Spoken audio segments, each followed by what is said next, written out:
Alright, well, oh, alright, guys, well, I guess I'll start off with the greetings.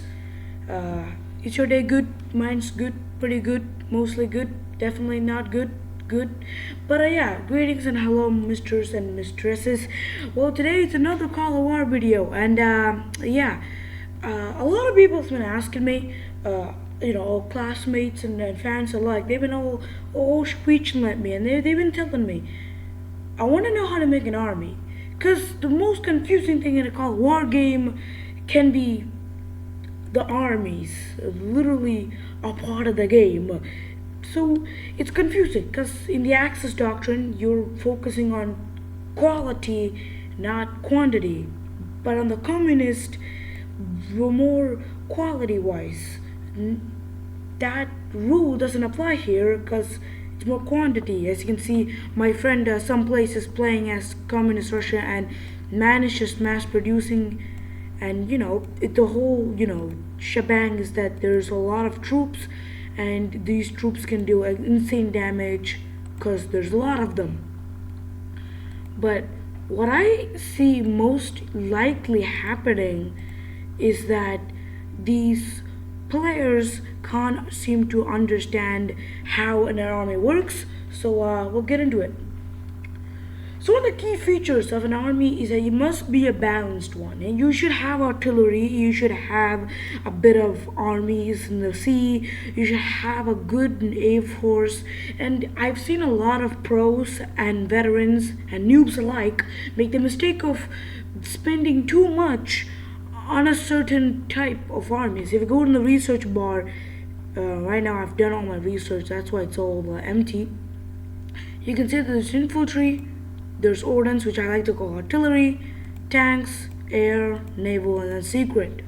Now, what most people do is they invest in infantry and tanks the most. These are the two that I see noobs and veterans alike just spend a bunch of money on. They just all aboard just spend all of their money on that, and it's commonly a mistake because what it does is just weaken your army and make it less maneuverable. And I've seen how sometimes there's these mistakes that happen, and then after you committed the first mistake, it just keeps on going.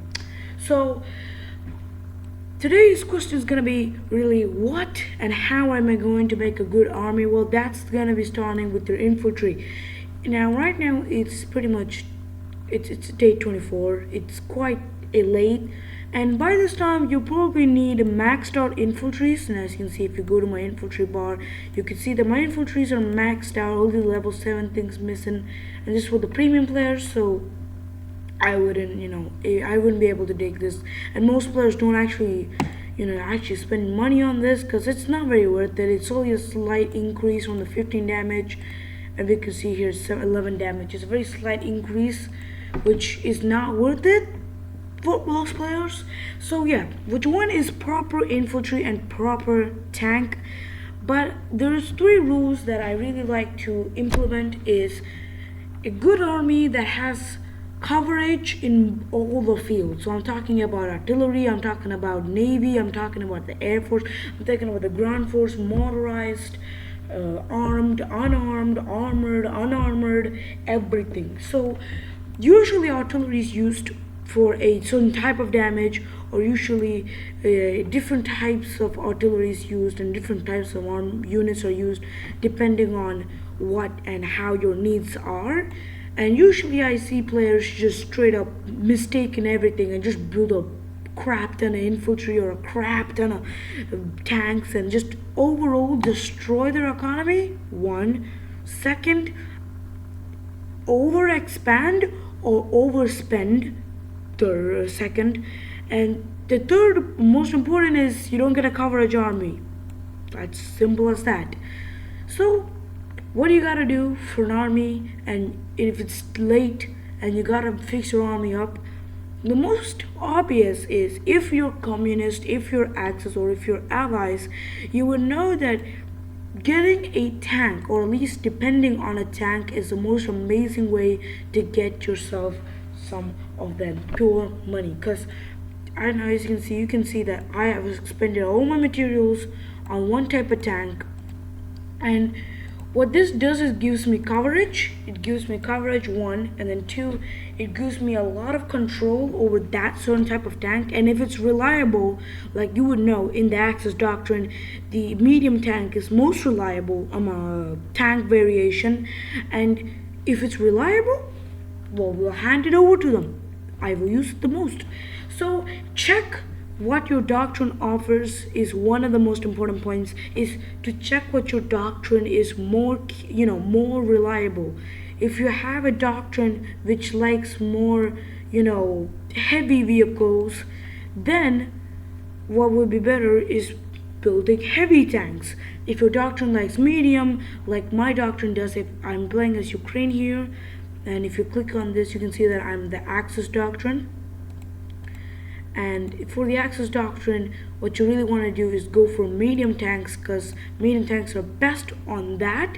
And Ally doctrines, I think light tanks and heavy tanks, they're all good. The Allies are pretty much the mediums of everything. Like, not as you should use medium tanks, as if like they cover you on all spots. They're a medium. And then the communists, well, you would see that once again the heavy tanks really give you an opportunity, while the medium tanks can be kind of a chip damage producers. Now chip damage is a lot different from heavy damage. Now chip damage is pretty much your artillery. So if you get artillery fire, as you can see, let's just find some let's consider this medium tank division.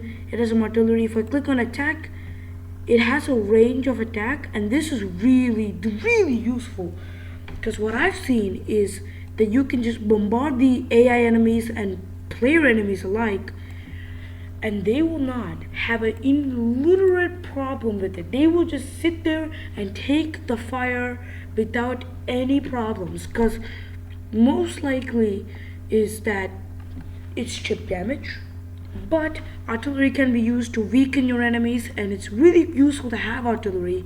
And yeah, it's pretty much key to have artillery.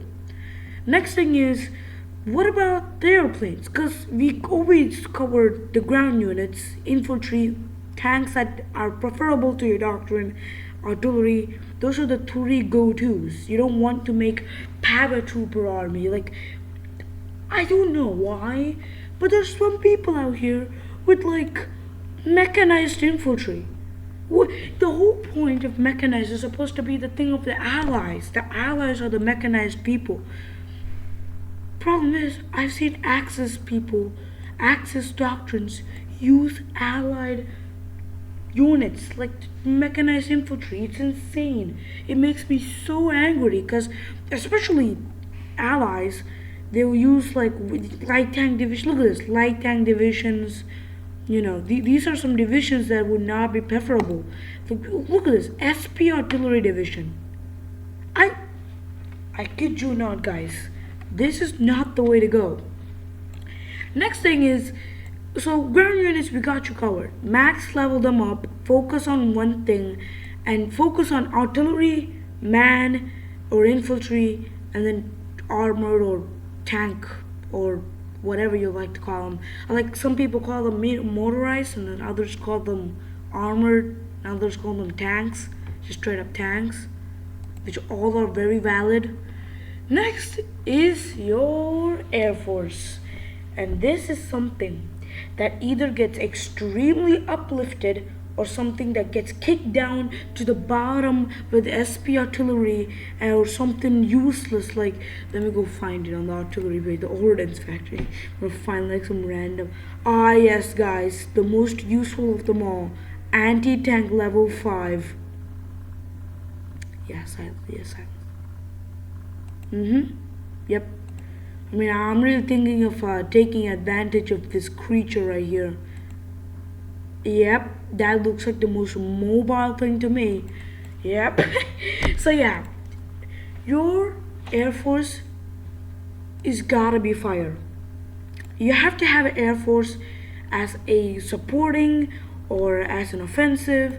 Like, I have bomber squadrons here, and what they do is pretty much they can just attack at any time, and it's so useful, right? It looks so useful. That's because it is useful. It's very useful. We have another attack bomber squadron here. Attack bomber, sorry. Oh yeah, I'm right. Okay, another attack bomber squadron up here. This one was for a meme.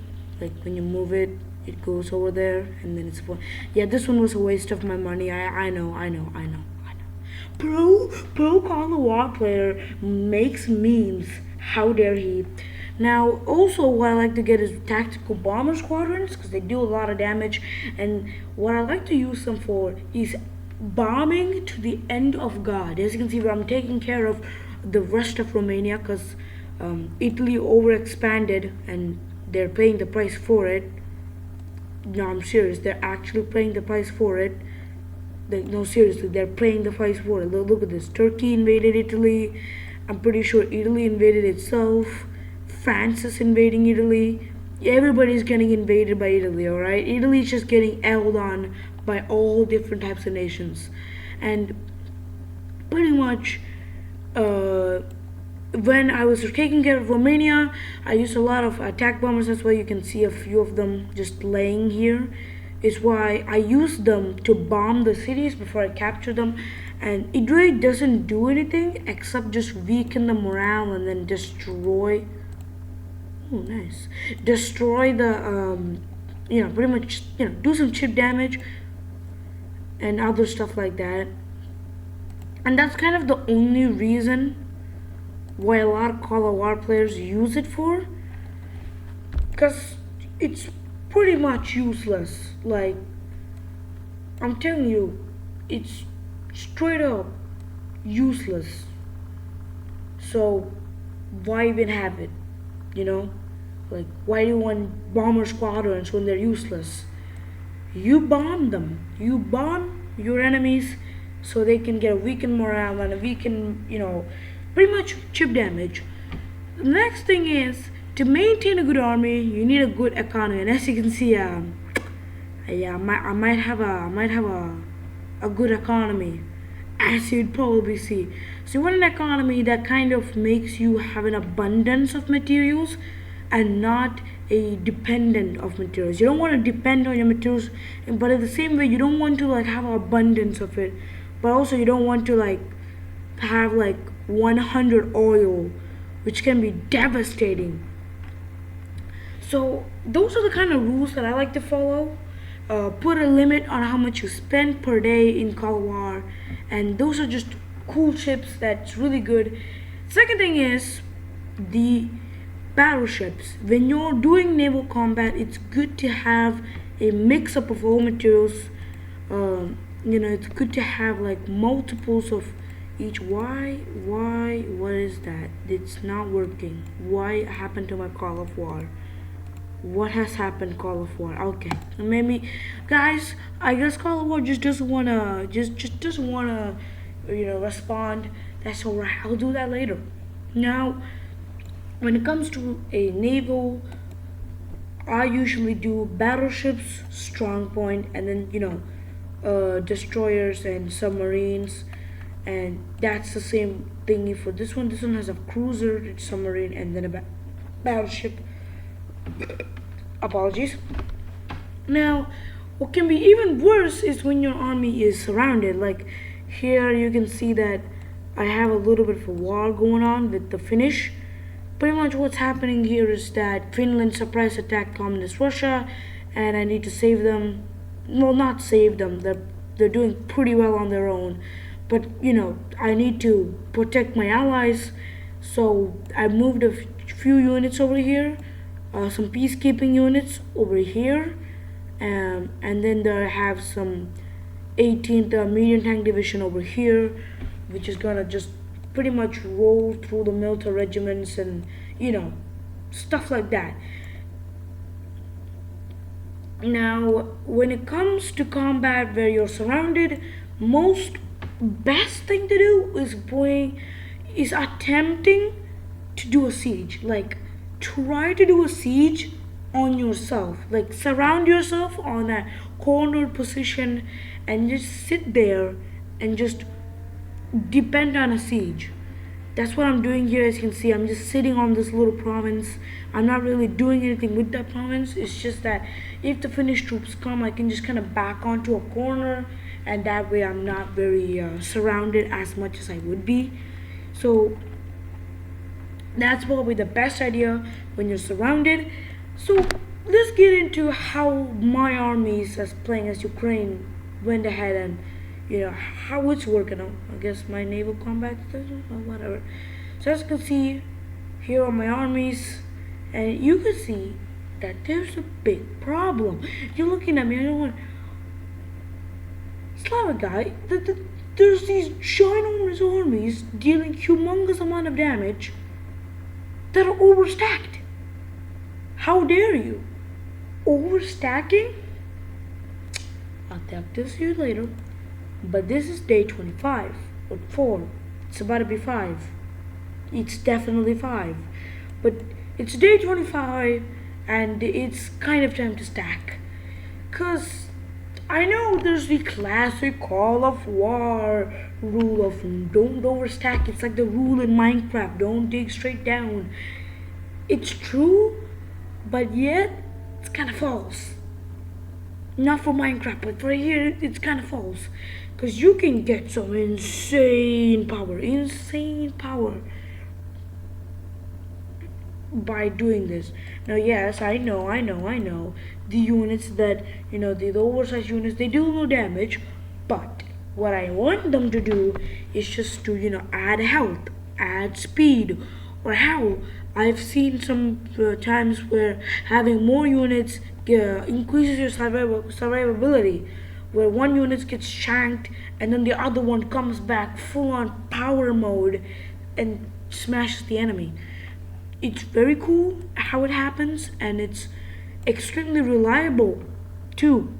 So yeah, that's what I'm gonna recommend. But the next thing is, how do I know what is best for my country or best for my doctrine? Well, that's, you have to visit the old reliable wiki. And yes, there is a wiki. Just click on navigations, just scroll down till you see doctrines. Click on that beautiful little button right there that you don't know about. And wait for a sec, my computer is extremely slow today. Okay. Hello? Computer? Ah, yes, alright, it's loaded. Oh my. Alright, as you can see. Oh my. What just happened? Why? Huh. Well, this is a problem. Well, I guess you could just type in doctrine, which is equally efficient. Hell, it might be more efficient, I don't know. So as you can see here, there's the doctrines page. Click on that and you can see a page should appear on your computer, and here it will talk about all the doctrines. And here you can see that motorized infantry is really good. Scroll up over here. Motorized infantry is really good, like 15% damage, 15% movement speed, availability decreasing. Wow, such a good little unit. Look at mechanized. The one thing that it has that motorized doesn't or has is day of availability. That's all. So I don't get it. It's like it's really bad decision. So as you can see here, you can just scroll down and then look at this. Here we are at the tank section, and you can see heavy tank for the Axis. Heavy tank. Mistaken me. For the communist, heavy tank and medium tank are really good. Are really good. Like, look at that. But for us too, the Axis, medium tank and the heavy tank are also very good. And pretty much what I like to say is check this out, check this page out, and understand what will be the best for the Axis doctrine, what's the best for the communist doctrine, And yeah, that's probably going to be the best piece of advice ever. And I guess peace out.